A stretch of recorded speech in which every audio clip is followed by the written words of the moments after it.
Cá estou eu, amigos do YouTube, eu sou a Jo Pereira, obrigada por acederem ao meu canal e verem este vídeo até ao fim. Já sabem, subscrevam, comentem, sugiram. E trago-vos um livro que li muito rapidamente, que é um livro relativamente fino, mas é muito conhecido. E vocês vão encontrar resenhas, resumos, opiniões, mesmo nesta plataforma, o YouTube. O livro foi um livro proibido e censurado e um livro bastante controverso. E chama-se A Quinta dos Animais, de George Orwell, o famoso escritor de 1984. Vocês podem procurar por A Quinta dos Animais ou O Triunfo dos Porcos e vão encontrar muito material sobre isto. O livro foi escrito em 1945, mas só foi publicada nos Estados Unidos em 1946 e foi de imediato um êxito. E o êxito porquê? Porque este livro, George Orwell, faz uma crítica, enfim, uma parábola, uma metáfora com os animais, faz uma crítica à Revolução Russa, e muito bem feita. E na altura da Guerra Fria, todos os livros, todas as críticas ou filmes que fossem para criticar, enfim, dar um tom negativo dos defeitos da URSS e da Revolução Russa, que faz agora 100 anos, como vocês sabem, foi de 1917 a 1991, que o comunismo vigorou, mas a Revolução foi nessa altura. Este livro foi usado, vamos lá, muitas vezes não só para se ler, mas também para fazer filmes e críticas. A América teve um especial gosto em utilizar este livro como porta-estandarte do falhanço da URSS, da antiga União Soviética. O escritor nasce em 1903, mas infelizmente vem a morrer em 1956 com 46 anos, vítima de tuberculose. Realmente ele era um homem bastante talentoso e foi uma pena que tenha partido tão cedo. Ora bem, a história, como vocês já devem conhecer ou verem por outras resenhas, é a história de uma rebelião dos porcos contra os humanos. E ela é, vamos lá, lançada pelo Major, que era um porco muito velho, que tinha um status dentro da granja, da quinta, tinha um impacto muito importante e que lançou, digamos, aquela ideologia, aquele ideal para os porcos combaterem.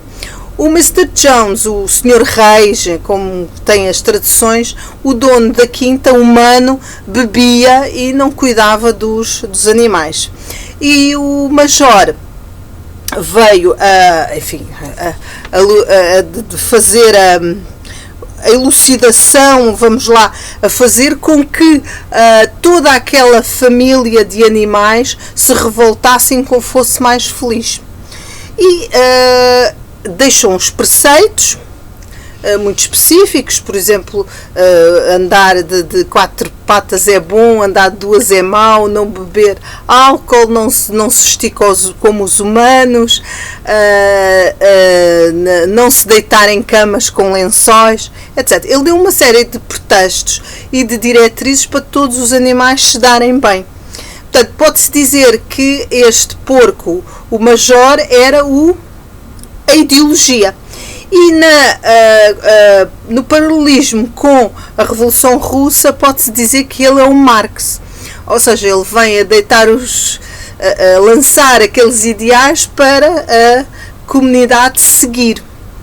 Entretanto, este porco ancião morre e ficam no seu lugar o Napoleão, o Bola de Neve e outros que tais, cães, Mimosa, Ginja, Lebreu, que é os cães.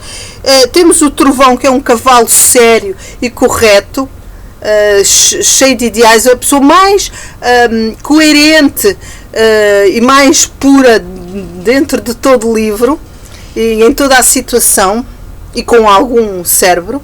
Temos o Tagarela, que é o Relações Públicas, e vocês reparem a semelhança com os estados ditatoriais, em que há sempre um ministro da propaganda, já no Hitler também havia o Himmler, e neste também havia um. O Bola de Neve é depois expulso pelo Napoleão, que toma o poder, que o escorraça, e ele fica o ditador desta Quinta dos Animais, sob a filosofia do animalismo. O Napoleão pode-se dizer que é o Stalin, e o Bola de Neve é o Trotsky, que, como sabem, foge, mas é perseguido até a América do Sul e depois é morto. O que se passa a seguir é que é muito interessante. Não é só a crítica à Revolução Russa, eu entendi como mais do que isso, mas uma crítica ao poder. E eu que tenho uma especial atenção aos mecanismos de poder, não só perto de mim, no meu dia-a-dia, no meu trabalho, como também em termos históricos, eu penso que o George Orwell acaba por nos dizer que o poder corrompe. Eu estou convencida disso, podem não concordar, mas eu julgo que a partir do momento em que alguém tem hipótese de ter um poder ditatorial, ou quase, e tem uma massa de uma população pouco esclarecida e que ignorante e fiel, e ao mesmo tempo subserviente, essa pessoa, no caso eu aqui aos porcos, mas tem sempre a tendência para extrapolar e abusar do poder que têm. E é isso que acontece aqui. O Napoleão e o Tagarela e os amigos, os cães que o defendem, impõem uma ditadura na Quinta dos Animais. Ele rodeia-se, tal como todas as ditaduras, apreciem este pormenor, que ele depois também se rodeia dos cães que o defendem, que rosnam, e caso não façam alguma coisa, os outros elementos serão mortos.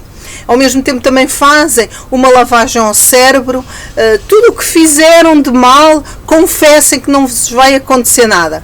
E acontece, morrem também.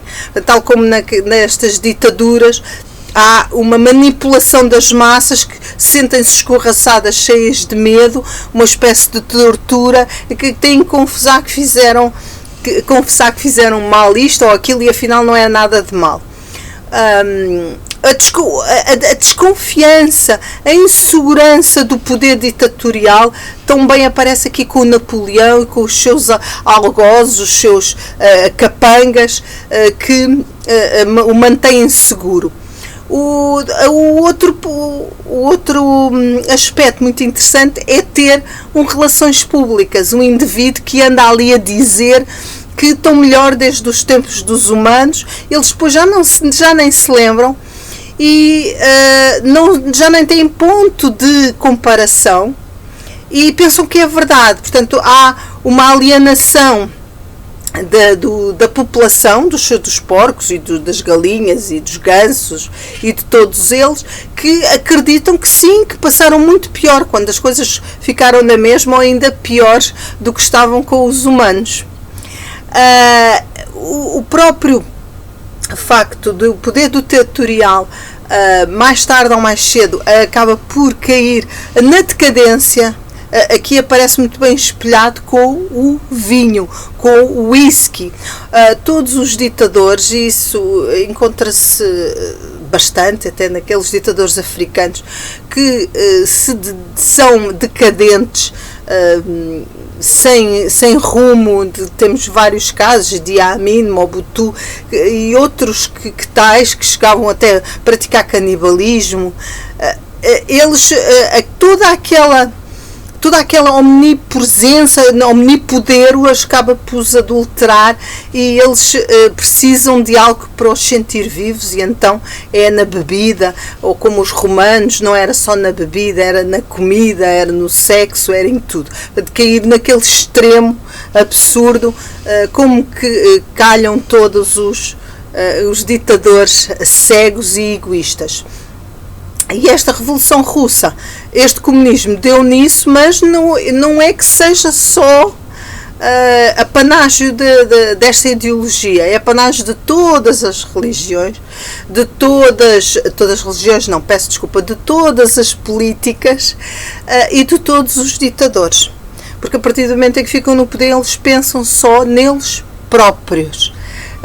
E eu estou muito convencida que continuo a afirmar que o poder corrompe. E é neste livro eu encontrei isso bastante bem espelhado, bastante bem explicado. O livro acaba com os porcos e os humanos são um só, e já se juntam à mesa, já bebem, enfim, prova que não houve foi a decadência completa, a corrupção completa, todos os ideais do Major lá atrás foram para o caixote de lixo. Eu acho que é um livro interessante, não só pela, como disse, a história da crítica à Revolução Russa, mas sim sobre os mecanismos do poder. E ele escreve isso muito bem, e eu acho que isso é mestre. Todas as etapas das ditaduras acabam por aparecer aqui numa forma de metáfora, enfim, com os animais, e torna isso um pouco mais fácil. Por acaso foi engraçado quando eu comecei a ler, o livro com animais é um pouco estranho para mim, eu sou muito prática, muito terra a terra, fez muita confusão, mas depois, à medida que eu li o livro, achei fantástico, e realmente é um livro incrível de se ler e de fazer pensar. Eu estava a ver se tinha aqui algumas notas. O que eu aconselho é que apontem as personagens minimamente. Eu apontei o velho Major, o Tagarela, o Moisés, que é o corvo, aqui exemplifica a Igreja Ortodoxa. Os animais, o trovão e o feijoca são os elementos mais puros, mais nobres e ao mesmo tempo inteligentes dentro da quinta dos animais. E depois há os cães, e depois há também o Benjamin, o burro, mais sugado, mas também com valor. E depois as ovelhas, que se percebe bem que é a população, aquela camada da população ignorante, burra, que é facilmente manipulável e que diz o que o dono lhe manda dizer. E então há sempre cânticos pelas ovelhas. Portanto, aqui exemplifica bem aquele lado mais subserviente e mais burro e pouco crítico que existe também na população. Porque não esquecemos, nunca devemos esquecer que nós temos sempre os governantes que merecemos. É da nossa demissão, da nossa atividade, que fazemos com que eles continuem e perdurem. Mas porquê é que nós não nos dedicamos à política? Porque temos mais que fazer, temos que trabalhar. Claro que na Grécia Antiga, quem se dedicava à política eram aqueles que não trabalhavam, que eram filósofos, eram os cidadãos, eram homens, tinham uma estirpe, não poderiam ser escravos, e os escravos trabalhavam para eles. Com certeza que isso desapareceu por completo e nós temos mais que fazer, problemas para resolver no dia a dia. Mas, de qualquer maneira, a culpa por termos determinados representantes no poder e as coisas não se resolverem passa também muito por nós e enfim, às vezes até pequenas ações. Devíamos ter um certo cuidado, mais atos de cidadania cada dia, em vez de estarmos com problemas com os outros, devemos fazer com que o país esteja, vá para a frente. Bem, mas de qualquer maneira isto é sempre uma utopia, quando há ditaduras não há mesmo nada a fazer. Vou-vos deixar mais uma vez A Quinta dos Animais, de George Orwell, ou Triunfo dos Porcos. Até ao próximo livro, até à próxima leitura, que vai ser um bocadinho maior que esta e mais demorada. Quero só vos deixar e me enviar beijinhos e desejar umas boas leituras. Beijinhos!